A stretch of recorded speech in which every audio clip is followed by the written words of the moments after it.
Bien.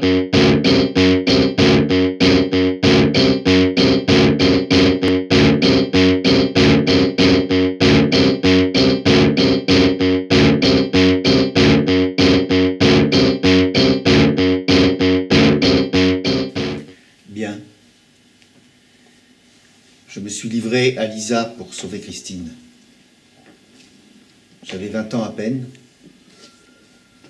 J'avais peur, mais elle était celle qui me restait. Avais-je un autre choix? Christine se noyait dans ses larmes. Je lui ai souri. On se revoit bientôt, petite sœur, fais attention à toi. Les hommes de Lisa m'ont bandé les yeux et m'ont emmené. J'étais perdu. Ils m'ont jeté dans une pièce sans fenêtre. Il y avait juste un matelas au sol, un lavabo et un seau. J'étais seul. Puis Lisa est arrivée avec quelques hommes. Elle était ivre, presque au bord de l'oubli. La fureur était dans ses yeux. Les hommes m'entouraient. Elle a levé l'index et ils ont commencé à me frapper. Mon corps n'était que douleur. J'ai senti la vie me fuir. Lisa regardait. Puis elle s'est approchée de moi avec une seringue. Et elle a dit, « Tu es ma chose. Tu ne t'apercevras de rien. » Elle m'a piqué. J'ai senti le contenu de la seringue parcourir mes veines. Peu à peu, la douleur s'est faite sourde, puis tout est devenu flou. J'étais comme en dehors de mon corps. Je n'avais plus mal. C'était bien. C'était ma première dose.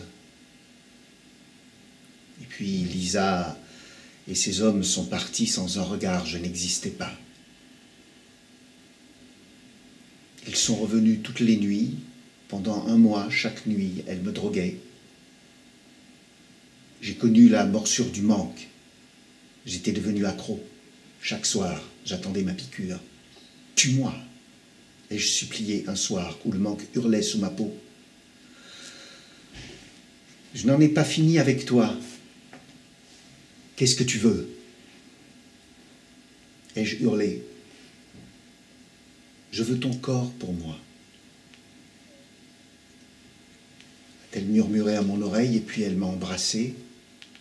Je me souviens de son odeur âcre, de sa langue fouillant ma bouche, de la seringue dans sa main. Lisa et ma dose se confondaient. Je sens encore ses mains labourant ma poitrine, son corps sur mon corps, sa jouissance. Je me souviens de son visage débarrassé de la colère, de ses larmes, une fois. Et puis, elle me piquait. Pour la capitaine, je n'étais que viande. Moi, je faisais tout pour glisser dans mon absence.